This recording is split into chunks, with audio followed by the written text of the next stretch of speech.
Lady vous écoute, vous emmène à la découverte d'un concept que vous ne connaissiez certainement pas. Vous l'allez savoir tout au long de cette émission, d'autant que nous voulons revenir sur ce que c'est que la fédéralitude à l'aune de la réalité des femmes. Est-ce que c'est un atout? Est-ce que c'est le moyen par lequel les femmes vont enfin pouvoir émerger, sortir de ce confinement existentiel, ça et là où elles se trouvent dans le monde? Nous ne voulons pas faire du misérabilisme, mais écoutez ces messieurs qui voudraient décliner cela pour montrer ce qu'il y a peut-être de possible. Nous les recevons ensemble. Monsieur José Ménébert, bonjour. Bonjour Lady. Vous êtes consultant, mais surtout vous êtes à l'initiative de la fédéralitude. Vous aurez l'occasion de nous présenter cela tout à l'heure. Et avec nous sur le plateau, infographiste de son état, Grégory Tankès. Bonjour monsieur. Bonjour. Merci d'avoir fait le déplacement depuis Rouen jusqu'à nous pour pouvoir partager avec nos téléspectateurs votre point de vue. Et puis vous êtes engagé vous aussi dans cette fédéralitude. Vous nous direz pourquoi vous avez choisi une telle aventure. Alors on va revenir sur ce concept-là pour ceux qui ne le connaissaient pas. Je pense qu'ils sont encore nombreux sur la planète. De quoi s'agit? J'ai envie de parler au féminin. De quoi s'agit-elle? De quoi s'agit-elle? Ah oui, la fédéralitude, effectivement. Alors, c'est un paradigme, hein, un nouveau paradigme. Alors, pour nos téléspectateurs, paradigme, ça fait un peu savant. C'est une nouvelle façon de regarder le monde, de voir le monde, d'envisager sa gestion, d'envisager la gestion de nos États particulièrement. Alors, nous le définissons comme étant un courant de pensée. Vous avez dit un concept, mais l'inconvénient du concept, c'était que nous ne voulions pas justement tomber dans cet état d'esprit d'imposer, de dire que nous avons cherché, nous avons trouvé. Non. Donc vous êtes encore à tâtons? Ah non, pas du tout. C'est bloqué, c'est clair. Donc c'est trouvé. C'est trouvé, voilà. Oui. Mais par contre, ce que nous voulons susciter à travers ce mot courant de pensée, c'est d'abord la pensée. C'est qu'en Afrique, on arrive à débattre, à examiner, à décortiquer et à comprendre. Et une fois qu'on a bien compris les choses, il est plus facile de se les approprier dans un esprit de consensus, de coopération, de collaboration. Alors, la fédéralitude, en fait, c'est un courant de pensée qui vise à favoriser l'unité dans nos États africains qui aujourd'hui connaissent des troubles divers et variés, tout en préservant la diversité culturelle, ethnique, linguistique dans nos pays.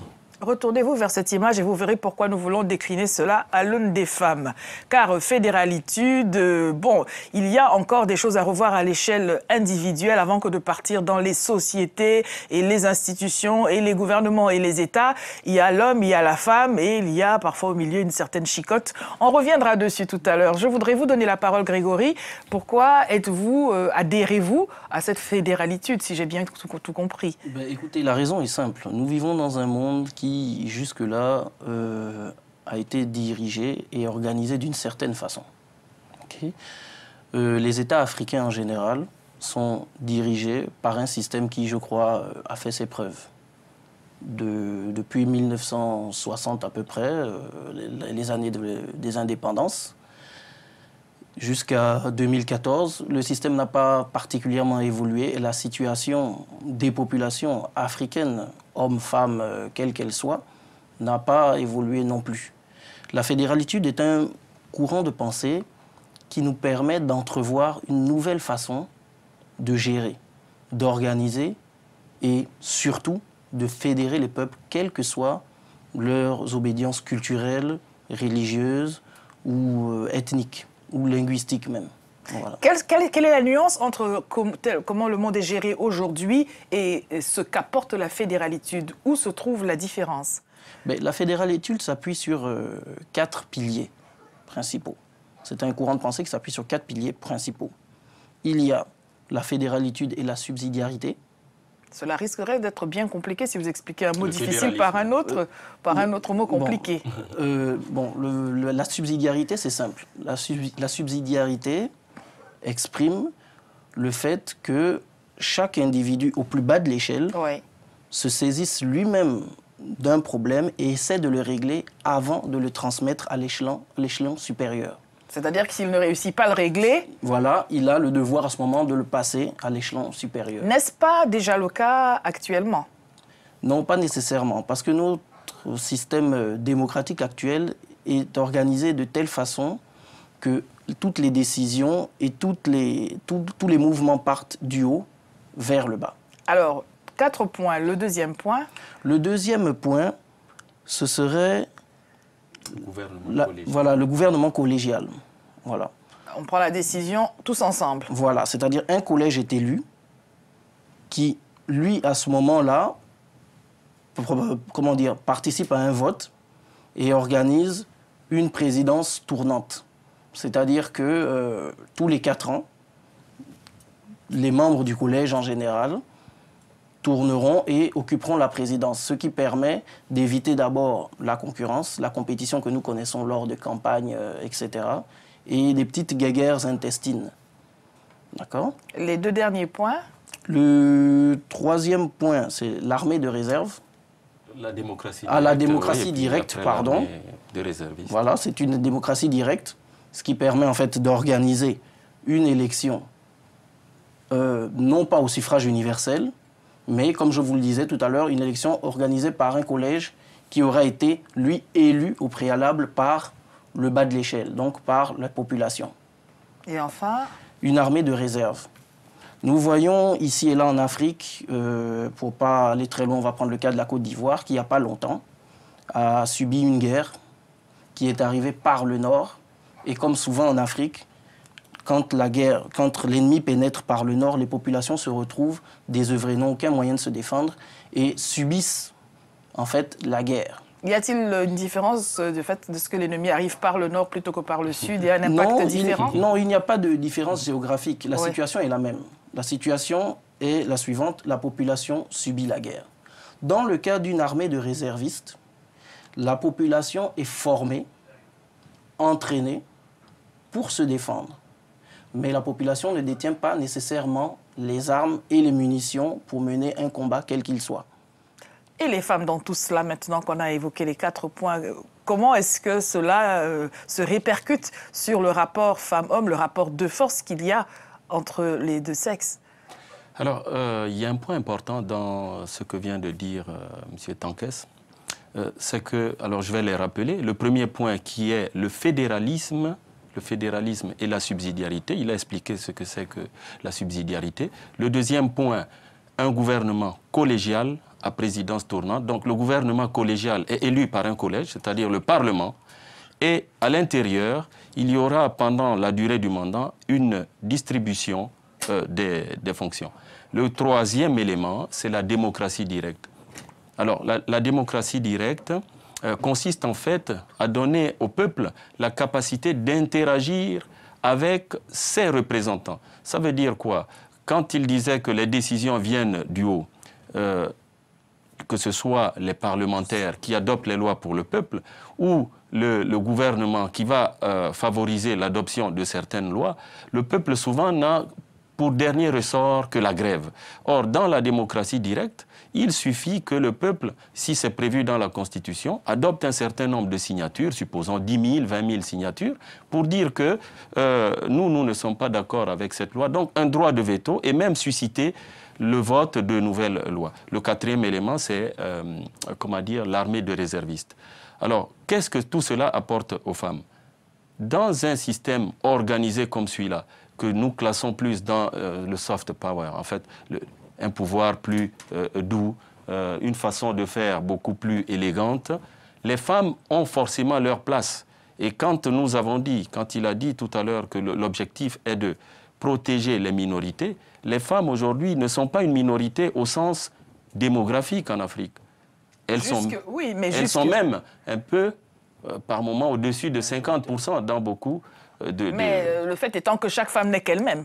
Quand bien même majoritairement en nombre, prises toutes ensemble, elles sont plus nombreuses que les hommes. Chaque femme n'est qu'elle-même dans sa réalité, dans son vécu. Oui, mais parce qu'aujourd'hui, le système ne favorise pas cela.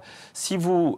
j'ai vu il y a quelques années, là, je ne vais pas citer tous les pays d'Afrique, mais en Guinée, Conakry, avant les élections, je pense, de 2010, les femmes qui avaient fait la grève au même titre que les hommes, elles ont subi des atrocités qui étaient bon, vous le savez, on ne va pas revenir là-dessus. On peut revenir là-dessus car c'est justement à l'aune de cela qu'il faudrait décliner les avantages, si avantages il y a, de ce courant de pensée qu'est la fédéralitude. Parce que, encore une fois, chaque femme n'est qu'elle-même. Oui, elles sont plus nombreuses si on les prend tout ensemble, mais le vécu de chacune, c'est un quotidien qui fait complètement abstraction de tout le reste. Et si un courant de pensée nouveau, tel que celui que vous nous présentez, arrive, il faudrait qu'il apporte un plus. Sinon, on va se dire, voilà, les hommes ont encore inventé quelque chose de nouveau et peut-être que nous serons encore plus écrasés, plus opprimés. Vous savez, de nos jours, comme disait M. Hébert, les femmes sont majoritaires démographiquement dans de nombreux pays d'Afrique. Je ne vais pas dire tous les pays d'Afrique, mais dans de nombreux pays d'Afrique. Ce qui, techniquement, devait leur accorder un peu plus de présence que celle que nous leur accordons aujourd'hui au sein même des administrations ou au sein même des postes à décision qui permettent justement d'influer sur les décisions prises par l'administration, ce qui permet directement de diriger le pays dans une direction ou dans une autre. Aujourd'hui, nous vivons dans une situation où certaines femmes ont accès à un certain nombre de choses, mais toujours pas systématiquement à des postes clés. Bon, maintenant, vous me direz, il y a des exceptions. Oui, il y en a toujours, mais elles sont vraiment en très faible... voilà, c'est vraiment une faible minorité. Or, la femme, par essence, est une mère. Donc, par essence, la femme a tendance à protéger et a une sensibilité que l'homme n'aura jamais, quelle que soit la situation. Nous prenons souvent des exemples amusants, en disant que bon, les hommes, ils aiment généralement, voilà, si c'est un problème qui a trait à la force, à l'usage souvent, les hommes sont vus automatiquement et sont prêts à réagir physiquement. Or, les femmes ont généralement une approche qui est plus grande, plus ouverte et plus douce. Est-ce une approche que l'on voudrait ainsi ouverte et ainsi douce, ou est-ce une approche ou est-ce un constat où, en effet, elles sont plus ouvertes et plus douces? C'est une approche que l'on voudrait. Oui. Dans la mesure où on a envie de développer un pays, de développer une commune ou une localité, on a besoin des idées. Le rapport de force n'a pas sa place dans toutes les relations. Mais vous aurez bien du mal, messieurs, à faire entendre raison à vos pairs à IRS, ce nouveau concept où tout d'un coup, le rapport de force ne serait plus le même. Lady, moi, il y a une chose que j'ai constatée ici à Paris. Dans beaucoup d'invitations, étrangement, on dit souvent « les femmes, servez-vous d'abord ». Or que dans nos villages en Afrique, qu'est-ce qui se passait? On dit les femmes, servez d'abord les messieurs. Servez d'abord les messieurs. Et pas les hommes, servez-vous tous, tout seuls. Voilà. Donc, et même les hommes mangeaient et ce sont les restes qu'on donnait par moment aux femmes. Heureusement que... Les restes que les femmes avaient cuisinés. Avaient cuisiné en plus. Les restes de repas qu'elles avaient cuisinés. Voilà. Donc, on est arrivé à changer de paradigme, à comprendre que, à tout seigneur, tout honneur, c'est elle qui nous a apporté la nourriture. Si elle voulait tout manger à la cuisine, elle aurait tout mangé. Non, mais vous savez, les morceaux sont comptés. On sait qui revient de la chasse, qui a dépecé allez, on ne sait pas quel animal, et donc il sait exactement combien de morceaux il y a. Effectivement, il y avait des hommes qui comptaient ces morceaux. Ils savaient qu'une poule, elle a deux cuisses, deux ailes, etc. Mais les mêmes hommes, quand on les met dans les conditions, c'est-à-dire qu'on ne change pas les gens, on met les conditions qui permettent le changement des gens. Quand on les met dans des conditions comme celles-ci, celles dans lesquelles nous vivons aujourd'hui et qui sont en train de se répandre aussi en Afrique, eh bien, ces hommes-là, bizarrement, deviennent des gens galants qui laissent les femmes d'abord et puis après, ils vont se servir. C'est la même chose là. Mais vous voulez quand même qu'une femme vous dise ce que disent les hommes quand on dit les femmes, servez-vous d'abord, c'est ma chérie, ramène-moi le plus gros morceau tant que tu y es, parce que quand les hommes viendront, il ne restera pas grand-chose. Vous le saviez, ça. Mais ça devient une complicité. Ce n'est plus oui, mais à l'avantage de qui? Des deux, parce que la femme est contente de venir servir son mari, de faire plaisir, mais ce n'est plus un ordre. N'est-ce pas un avis d'homme que vous avez là? Vous considérez que ces femmes sont donc contentes nécessairement? En tout cas, elles ont le choix de ne pas le faire. Mais je pense qu'une bonne femme, en général, aime son mari. et que quand s'établit une se certaine priver pour que lui, il ait la part du lion. Voilà. Et quand on aime, remarquez cela, quand on aime, on a toujours tendance à donner plus. Mais alors, pour en revenir à la fédéralitude, est-ce que véritablement c'est un courant de pensée déjà que vous allez réussir à faire accepter aux hommes en général, puisque ce sont jusqu'à preuve de contraire encore eux qui prennent les grandes décisions, d'une part, et surtout, comment est-ce que cela va se répercuter sur le quotidien de Madame Tout-le-Monde? Parce que vous avez évoqué tout à l'heure l'armée de réserve, par exemple. On sait bien jusqu'à preuve de contraire que dans l'armée, en général, les hommes sont les plus nombreux.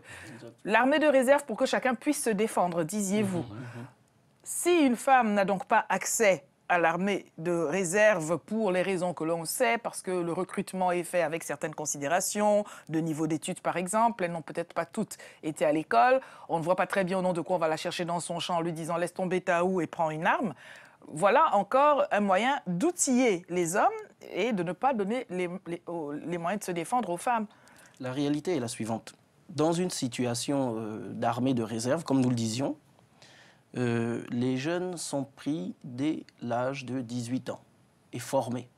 Donc ça devient, avec le temps, avec les années, ça devient quelque chose de normal, de culturel. Pensez-vous que les familles vont laisser cette jeune fille de 18 ans qui aurait pu ramener 2-3 chefs s'il était parti en mariage chez le voisin, partir à l'armée?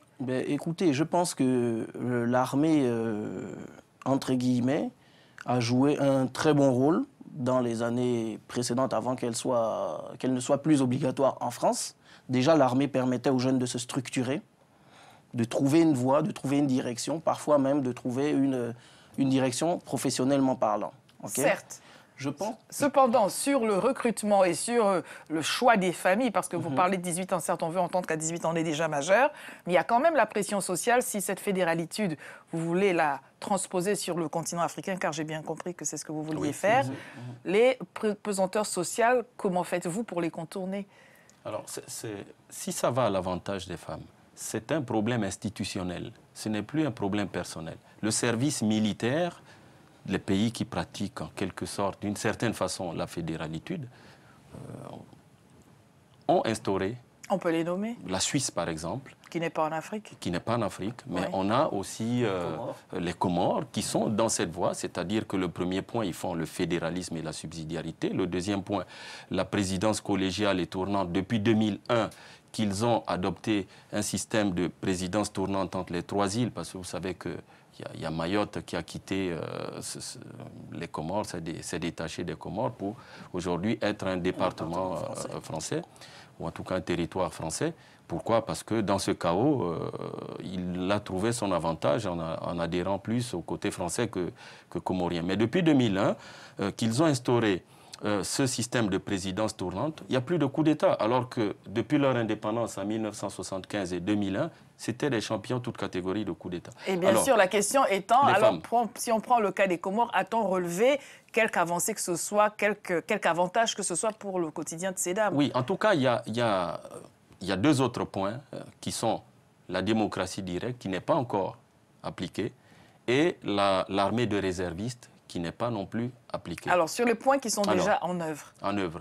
Le fédéralisme permet aujourd'hui de donner à chacune des îles, par exemple comoriennes, une place.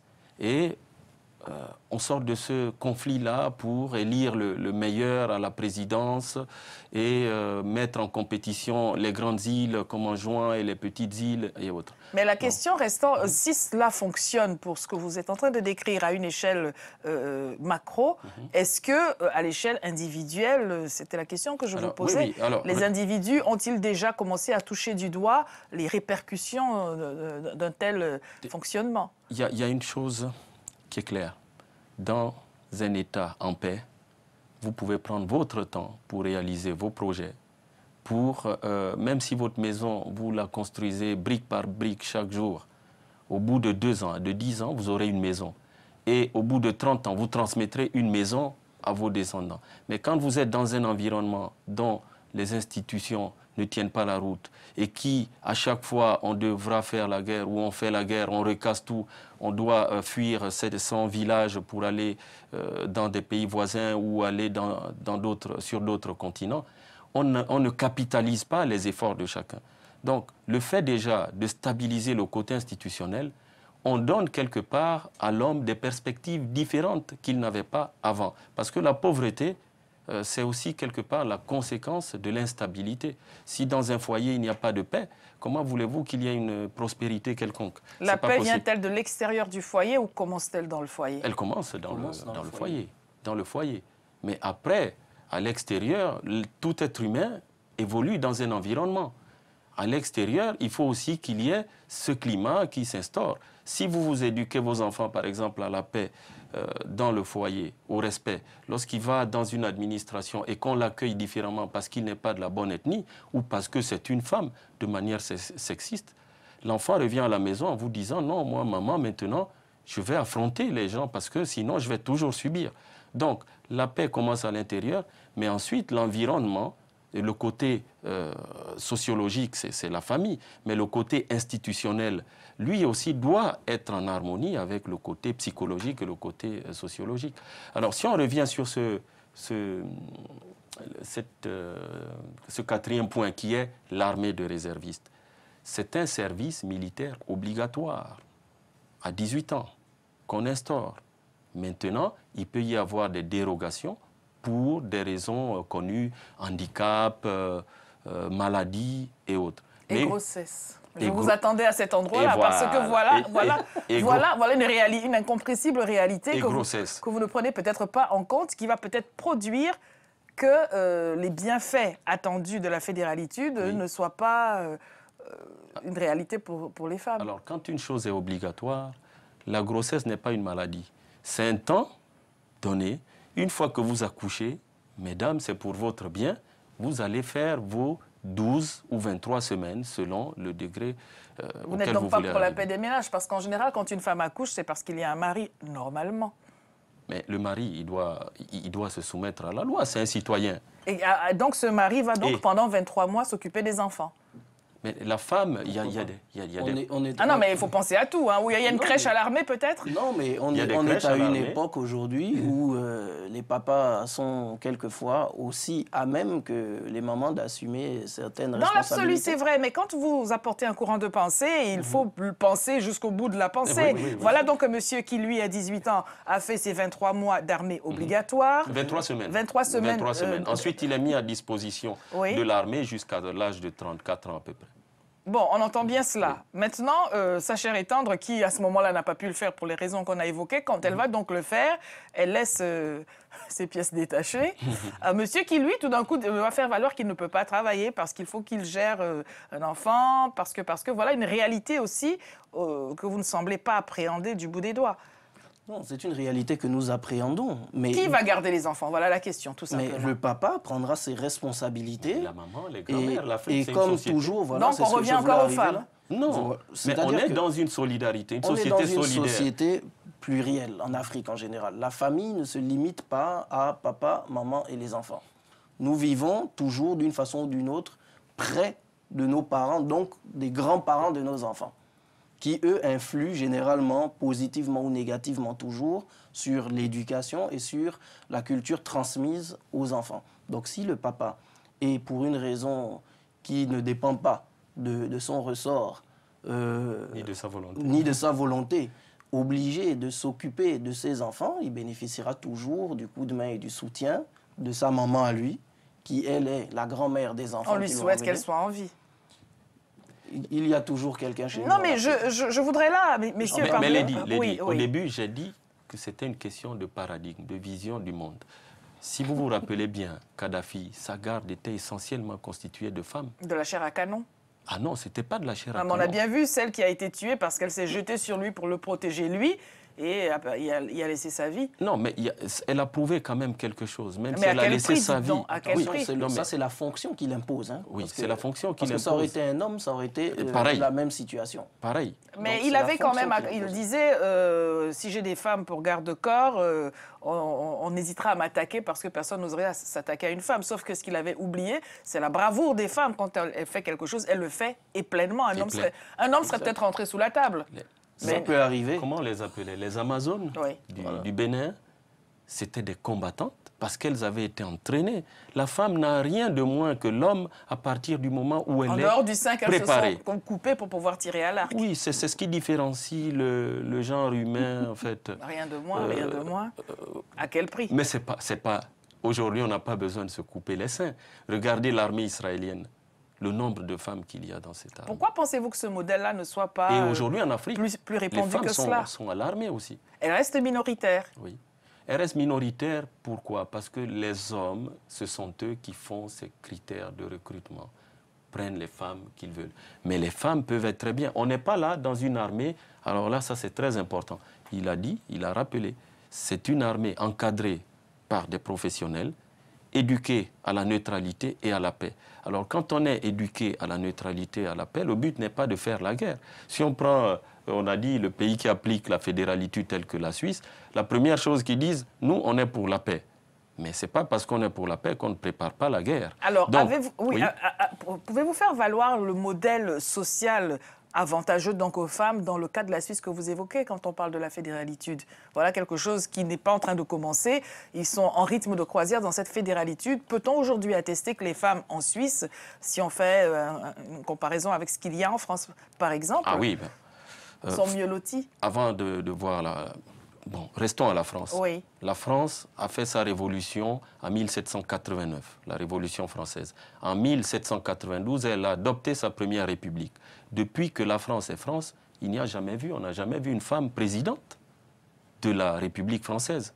Si on prend l'Afrique aujourd'hui, en 2014, il y a 3 femmes qui sont présidentes. On va même dire... Parce que les hommes sont gentils là-bas, ils ont dit, madame, allez-y. Non, mais il y a 54 États quand même. Oui. Et les femmes ne sont quasiment pas représentées dans le modèle africain, puisqu'on n'en a que 3. Je vais même dire, il n'y a que 2. On a la présidente du Libéria, Ellen Sirleaf Johnson. On a la madame Joyce Banda du Malawi, mais son mandat s'est terminé au mois de mai. Donc, ça reste dans l'histoire, présidente un jour, présidente toujours. De 2014. Et on a madame Panza, Catherine Samba, qui assure l'intérim. Voilà un continent de 54 États. Si on fait la photographie aujourd'hui, à cette date-là, au moment où nous sommes en train de faire cette émission, il ne reste que 2 femmes sur 54 États qui sont présidentes. Si vous allez en Suisse, voilà la photographie. C'est un collège de 7 conseillers et une chancelière. Dans le collège des 7 conseillers, qui sont 7 ministres, il y a 3 femmes. Et il y a la chancelière qui est une femme. Ça fait 4. Et c'est cet ensemble-là qui se réunit pour prendre les décisions.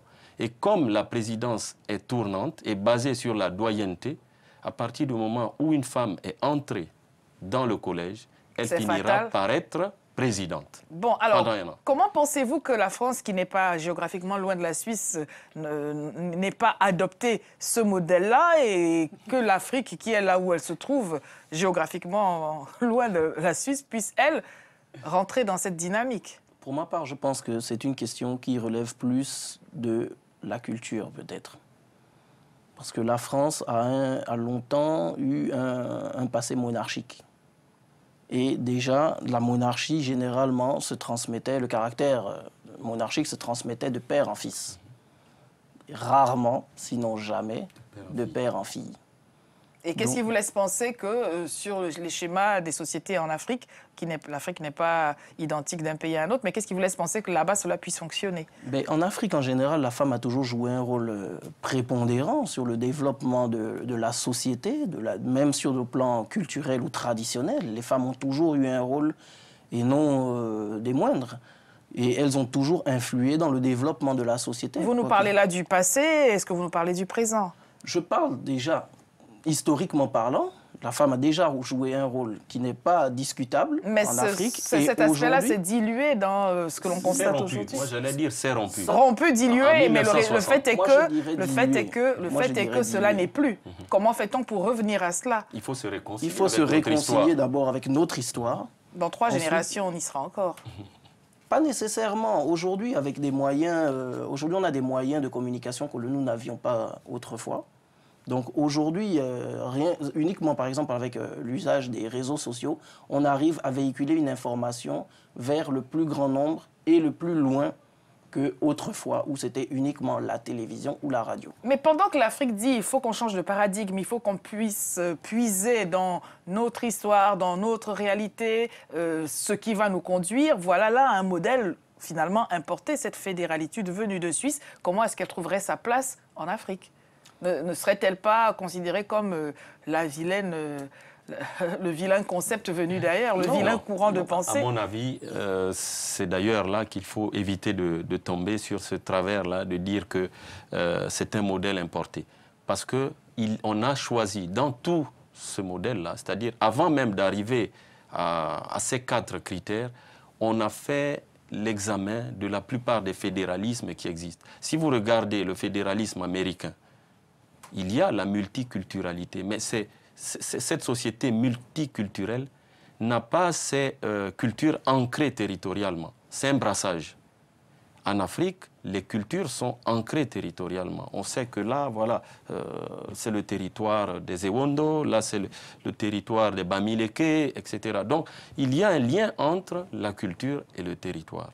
Le seul pays, à notre avis, aujourd'hui, où arrivent à cohabiter 4 anciennes ethnies, parce qu'aujourd'hui on les appelle maintenant des entités linguistiques, les Allemands qui sont les plus nombreux, les francophones, parce que les Allemands dépassent 60% en Suisse, ensuite les francophones qui font à peu près 20%, les italophones moins de 10% et les romanches moins de 1%. Et depuis 1291, ces 4 entités arrivent à cohabiter sans guerre, sans que le plus grand ne veuille absorber l'autre. Et c'est ce que nous voulons en Afrique, parce que si nous avons des ethnies encore en 2014, c'est que ces ethnies ont pu cohabiter ensemble pendant des siècles et des décennies. Mais vous l'avez dit, je vais vous reprendre dessus. Vous avez évoqué la 4 entités ethniques, entités linguistiques. Je prends le cas du Cameroun que vous avez évoqué. Il y a quand même 250 ethnies. Ça en fait des gens à concilier et à mettre en accord sur qu'est-ce qu'on fait comme qui et pas comme qui d'autre. Tout à fait. Mais dans ces 200, je ne sais pas combien, ou 100... 250 ethnies, ce n'est pas des groupes ethniques. Dans les ethnies, on retrouve des grands groupes. Et à l'intérieur, des clans, des tribus et autres. Alors, pour ne pas nous éloigner, revenir à la fédéralitude et les atouts, s'il y en a, que cela présente pour les femmes, nous avons fait une sélection de quelques photos où vous disiez que cela permettrait, c'est comme ça que vous avez présenté le sujet, que cela pourrait permettre aux femmes de reprendre à leur compte leur protection. Alors, quand on dit protection, on parle de self-défense. Vraiment, quand on voit ce qui se passe au Kivu, par exemple, comment est-ce que la fédéralitude, là, pourrait permettre aux femmes de se protéger elles-mêmes, puisque personne d'autre n'y pense? Avant d'aller plus loin, j'aimerais préciser que la protection, ce n'est pas systématiquement le combat.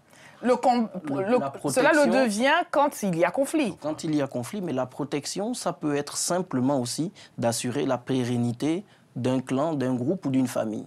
Ça veut dire que dans une situation où le combat est ouvertement déclaré, dans l'immédiat, la première chose que l'on fait, c'est sécuriser les plus faibles et les plus âgés. Qui fait cette sécurité? Qui est-ce qui sécurise? On va d'abord déterminer les plus faibles et les plus âgés. Qui sont-ils? Les enfants, les vieillards. Pour les sécuriser, qui allons-nous mettre en avant à ce moment-là? Ce sont les femmes. S'il faut les déplacer, s'il faut les encadrer, s'il faut les protéger, en dernier ressort, ce seront les femmes. Parce que ce sont elles qui assureront plus tard, de par leur statut de maman, l'avenir de la communauté. Et les hommes pourront être en première ligne dans le combat de front. Alors, prenons cela à l'échelle domestique. À l'échelle du couple. Du Kivu, là, vous avez parlé du Kivu. On va arriver au Kivu, mais à l'échelle déjà domestique. Il y a donc violence dans le couple, il y a violence conjugale. Comment est-ce que ce que vous venez de décrire prend forme? Qui déplace-t-on? Que fait-on? Qui protège qui? Puisque c'est celui qui protège qui souvent est le bourreau. Comment est-ce que la fédéralitude, là, se décline à l'échelle domestique? Déjà, dans une société fédéraliste, comme nous l'entrevoyons, dont la société est intimement liée. Donc nous sommes tous des maillons intimement liés les uns aux autres. S'il arrivait un cas comme celui que vous venez de prendre, de violence au sein de la famille ou au sein du couple, les premières entités, les premiers individus qui devraient se sentir contactés ou qui devraient se sentir, qui devraient jouer un rôle imminent, c'est l'entourage immédiat. J'entends par là soit la famille, soit les voisins, avant de faire intervenir les représentants de l'administration, j'entends par là maintenant la police, la gendarmerie, etc., etc. Dans l'immédiat, c'est l'entourage proche qui devra intervenir. J'allais oui, dire quelque chose. Vous voulez compléter avant de partir au Kivu. Avant de partir au Kivu. Oui. C'est qu'il y a aussi pour moi, c'est des mythes qui circulent sur l'Afrique. Si vous regardez la Chine, si vous regardez l'Inde, si vous regardez le Moyen-Orient, voici des territoires dans le monde où les femmes sont en effectif inférieurs aux hommes. Pourquoi? Parce que dès la base, lorsqu'il faut nourrir, lorsqu'il faut protéger, les hommes privilégient toujours, et même les familles, la protection du garçon, parce qu'il va rapporter. En Afrique... Que va-t-il rapporter d'ailleurs? Que va-t-il rapporter d'ailleurs? En Afrique, on a prouvé, depuis la nuit des temps, que s'il y a plus de femmes, légèrement, un peu plus, donc dans un rapport différent de ces territoires-là, c'est parce qu'en Afrique, on n'avait pas forcément cette discrimination-là par rapport à la vie. Par rapport à la vie. On protège autant le petit garçon que la petite fille. Maintenant, ça, c'est l'Afrique traditionnelle, l'Afrique des valeurs anciennes. Pour moi, l'Africain aujourd'hui du milieu urbain, c'est presque un Africain caricatural qui n'a d'Africain que les origines. Qui n'a d'Africain que les origines. Souvent, ils ne savent plus parler leur langue. Les valeurs de respect de papa, maman, des aïeuls, etc., ils les ont abandonnées. Ils arrivent dans des villes où c'est presque l'anarchie, c'est la compétition permanente, c'est la survie. Et dans la survie, tous les coups sont permis. Dans le fédéralisme, on redonne les pouvoirs au territoire localement. Et là, c'est dans ces sociétés-là que tout se joue, l'éducation, les valeurs se préservent. Vous êtes donc optimiste en laissant penser que parce qu'on redonne le pouvoir à l'échelle locale, alors il sera réparti équitablement entre les femmes et les hommes? Oui, parce que malgré tout, ça reste une société moderne où on respecte les principes de la séparation des pouvoirs, l'exécutif, le législatif et le judiciaire. On ne repart pas forcément dans une société absolument traditionnelle où on fait ce qu'on veut. On s'insère quand même dans le monde, dans la globalité. Mais je pense que l'Africain a des outils pour s'inscrire dans ce modèle-là. Et l'Africain qui aujourd'hui a choisi le modèle de l'État unitaire, si vous prenez tous les États francophones, il n'y en a aucun qui est fédéral. Ils ont tous choisi le modèle de l'État unitaire et centralisé avec élection du président au suffrage universel. Vous vouliez parler des femmes du Kivu? Oui, je voulais parler des femmes du Kivu. Qu'est-ce qui se passe? J'ai écouté des témoignages, pas plus tard qu'il y a 10 jours, la conférence Les femmes déclarent la paix. Il y a une femme congolaise, une militante de la RDC qui a témoigné, qui a fait un témoignage très, très poignant avec des mots très durs, parce qu'elle décrivait ce qui se passait. Quand un village est menacé, sachant qu'il y a des rebelles qui viennent, qu'est-ce qui se passe? Les hommes se sauvent dans la brousse. Et qui reste? Les femmes... le sexe fort. Hein. Le sexe fort. Voilà où est la force. Parce qu'ils entrent dans la brousse. Mais c'était très poignant. Elle s'arrêtait, elle larmoyait, elle essuyait ses larmes. Elle dit, c'est ça, messieurs, mesdames, ce qui se passe chez nous. Qui reste? La femme. Elle a 3 enfants. Elle va laisser lequel mourir, partir. Qui? Elle ne va pas se charger des 3. Elle reste. Et elles affrontent sans aucune arme, avec des bâtons, avec leur bouche, les hommes qui viennent totalement dopés et qui n'ont en face personne. Or, dans un modèle comme celui-là, eh bien, les femmes diraient à la limite aux hommes, bon, ils ont fui, nous allons dans les casernes. Parce que nous avons été formés. Nous avons été formés. Eh bien, on va défendre nos enfants, on va défendre nos mamans. Ce qui induit un niveau économique probant, c'est-à-dire que pour avoir été formé, avoir des casernes équipées avec les outils, les armes qu'il faut, se souvenir de comment on s'en sert, parce que si on a fait son service militaire à 18 ans et qu'on a la quarantaine passée quand tout cela se passe... justement, j'ai dit, il y a une mise à jour. Voilà, il y a une mise à jour d'une semaine ou deux chaque année, et les employeurs doivent même payer cette période de formation parce que c'est inscrit comme formation, tout être humain doit se former. Vous mettriez donc des armes à la disposition des femmes, dont on dit que la langue est déjà suffisamment bien pendue et peut brûler la nation. Les armes sont dans des réserves avec les munitions. Oui. Et on n'y accède que quand le territoire, la société est en danger. Donc si vous on pourra revenir au Kivu, voulez-vous dire par là que si fédéralitude il y avait, cela aurait permis à ces femmes qui sont victimes d'exactions de pouvoir se défendre? D'assurer au moins les premières actions de survie et ne pas attendre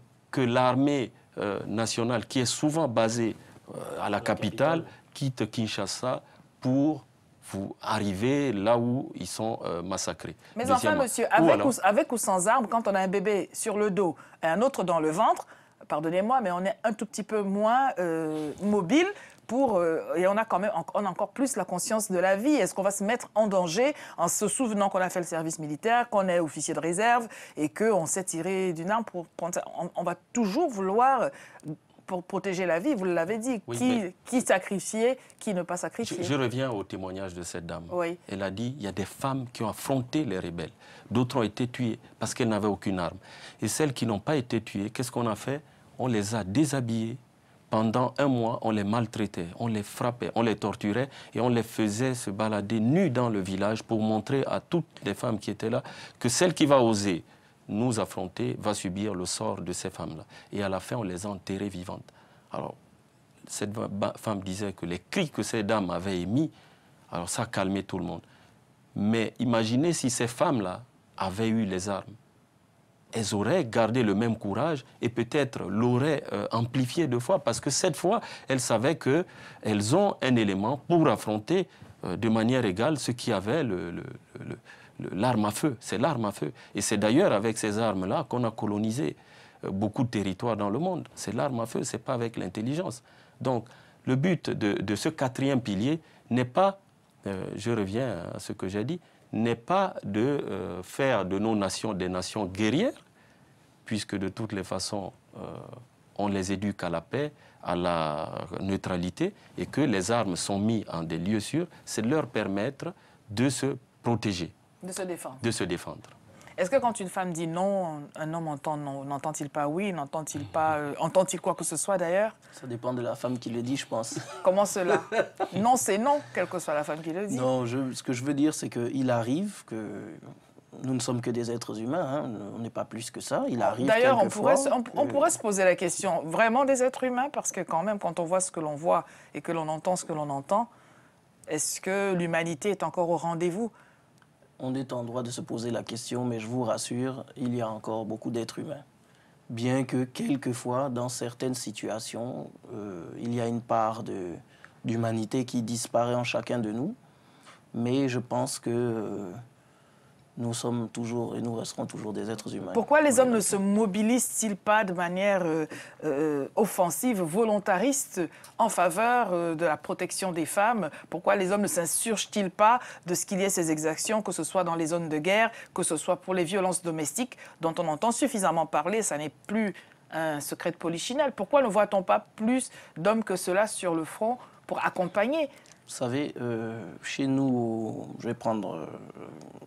par exemple, le Gabon, okay.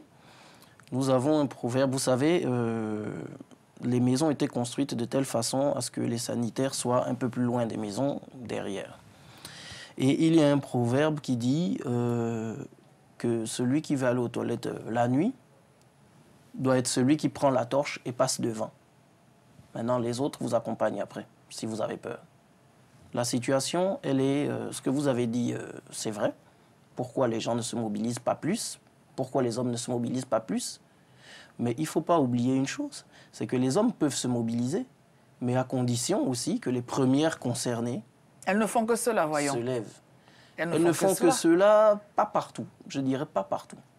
J'allais dire quelque chose. Moi, j'ai grandi, Grégory est un peu plus jeune que moi en tout cas, j'ai grandi en Afrique avec ma grand-mère, mon grand-père. Et une chose dont je me souviens très bien, c'était qu'il était interdit chez les Pongouais, les Mienais et les... Au Gabon, donc. Oui, et les Bengas qu'on retrouve même en Guinée. On a leurs homologues au Cameroun, à Kribi, et les Banoko et autres. Il était interdit à un homme de battre sa femme. Et souvent, l'homme qui battait 1 fois, 2 fois, 3 fois, le risque, c'était qu'un jour, les frères ou les cousins de la femme viennent l'affronter. Ou souvent lui donner une raclée. Où est passée la fratrie alors? Alors, il y avait un autre élément. Au moment du mariage, souvent dans les mariages traditionnels, on dit nous vous donnons notre fille Lady. Vous voyez comment elle est, toute belle, elle n'a pas de cicatrice, elle n'a pas de bosse. Si vous n'en voulez plus, ramenez Lady ici. Mais on ne vous l'a pas donnée pour que vous alliez en faire un tam-tam ou un punching ball. C'était ça le code, le pacte qu'on signait au départ. Alors, ce à quoi on assiste aujourd'hui en Afrique, ce n'est pas que l'Afrique. Moi, j'ai vu dans le film Titanic, vous l'avez peut-être vu, lorsque le bateau, le paquebot se met à couler, qu'est-ce qui se passe? Le capitaine, il reste jusqu'à la fin et meurt avec son bateau. Et regardez ce qui s'est passé au Concordia, il n'y a pas longtemps. Quand le Concordia a chaviré, on a jugé après le commandant, parce que c'était le premier à se sauver. À se sauver. Mais alors, pour revenir aux violences... on revient aux violences. Oui. C'est que c'est toute une question... Je veux dire, on commence à faire des choses de manière anodine, et puis elles s'installent comme coutume, comme valeur. Et ce que nous disons aujourd'hui, c'est qu'on doit se réconcilier justement avec ce côté humain, ce côté humanitaire. C'est pour cela que la question est, ne faut-il pas attendre au moins 2 générations, 3, pour que cette fédéralitude se mette en place et tombe sous le sens, et que ce ne soit plus un courant de pensée venu de Suisse, porté par 2, 3, 4 braves personnes qui auraient du mal à faire entendre raison à leurs compatriotes. Et en attendant, les bonnes femmes, pardonnez-moi l'expression, voilà des vies qui ne sont pas meilleures. Lady, excusez-moi. Oui. La meilleure façon d'inventer l'avenir, pardon, de savoir ce que sera l'avenir, c'est de l'inventer. La meilleure façon de savoir ce que sera l'avenir, c'est de l'inventer. C'est ce que disaient ceux qui ont monté la firme Ranxerox, sans faire leur publicité. Mais je trouve dans ce dicton quelque chose de très intéressant. C'est-à-dire que c'est à nous aujourd'hui de nous déterminer pour ce que nous voulons que nos sociétés soient dans 1 ou 2 générations. Vous avez parlé de protection tout à l'heure. Les quelques illustrations que nous avons choisies, ce sont des femmes en situation d'autodéfense. Est-ce que vous allez pouvoir leur faire entendre à toutes ces femmes, parce que peut-être que pour vous c'est un atout pour les femmes, mais encore faut-il qu'elles l'acceptent ainsi. Comment ça? Que fait monsieur? Pourquoi faut-il que je me batte moi-même? Et à quoi sert-il lui-même? Voilà des femmes qui ne vont peut-être pas nécessairement adhérer à ce qui pour vous pourtant était un atout pour elles. Bon, déjà nous sommes dans une nouvelle époque. Nous sommes dans une nouvelle ère. Nous sommes dans une époque où les femmes occupent souvent des postes qui étaient jadis occupés systématiquement par des hommes. Oui. Aujourd'hui, il y a des femmes ingénieurs, il y a des femmes architectes, il y a des femmes maçons, il y a des femmes des femmes mécaniciennes, il y a des femmes au foyer, comme vous disiez, etc. Si on a déjà réussi à avoir une femme qui soulève des gros pneus pour les fixer sur une voiture, alors que certains hommes ont même du mal à soulever ces pneus-là, à se soulever eux-mêmes. Ou à se soulever eux-mêmes. Si on a des femmes qui sont ingénieurs, qui travaillent sur des plateformes pétrolières dans des conditions difficiles et assument parfaitement leurs responsabilités, pourquoi est-ce qu'on n'aurait pas des femmes qui seraient capables de se défendre ou de défendre leur cité? Pas dans l'aptitude physique, mais dans l'acceptation tant par les femmes que par les hommes de ce que l'autodéfense, la violence, c'est vous qui parliez tout à l'heure de douceur et de protection de la vie.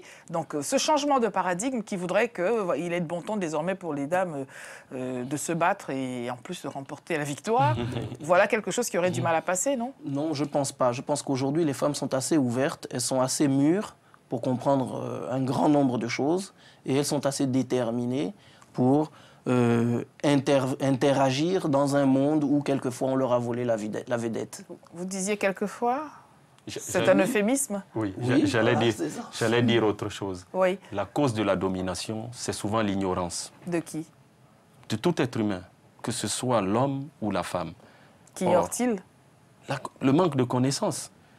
On vous prive de la formation, on vous prive de l'accès à la connaissance, de l'accès à l'école. Mais à partir du moment où vous accédez à l'école, vous pouvez être médecin. Nous disions qu'un service militaire instauré dans cet esprit-là, il ne discrimine ni les hommes ni les femmes. C'est une formation accessible à tous.